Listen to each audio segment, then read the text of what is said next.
नमस्ते प्रणाम। हम आप सबके भाई, आप सबके राइटर अखिलेश कश्यप। और आज हमनी के भारतवर्ष में हमनी के देश समस्त देशवासी खातिर आज गर्व के और खुशी के बात बा कि आज ही के दिन हमनी के देश आज़ाद भइल रहे और हमनी के 76वां आज़ादी दिवस आज मनावत नहीं जाए।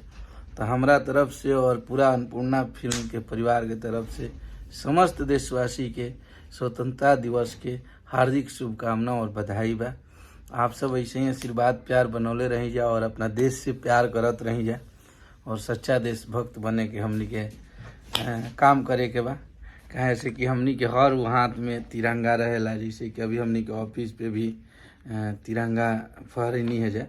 तो आप सब भी हर लोग अपना घर पे एगो तिरंगा लगाई जाए और अपना देश के खुशी खातिर सलामती के दुआ करी जाए और हमनी के देश यही तरी हंसत मुस्कुरात रहे, हमनी के देश खूब आगे बढ़त रहो।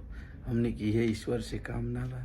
और बहुत जल्दी आप सबके बीच में बहुत अच्छा लोकगीत लेके आ रहल बनी और हमरा लागत है कि 1-1.5 महीना के बाद हम पहला बार वीडियो अपना चैनल पे चढ़ा रहल बनी। कहे से कि आप सब इतना बिजी कर दिले बन जा कि टाइमे नहीं के मिल पाओ। फिर भी आज हमनी के दिन, आज जिंदगी के खास दिन रहा, ये वजह से वीडियो बनेनी है और आप सब बस इंतजार करी जब बहुत जल्दी बहुत बढ़िया और अच्छा गाना आप सबके बीच में सुने के मिले। तब तक जय हिंद, जय भारत, वंदे मातरम, हर हर महादेव।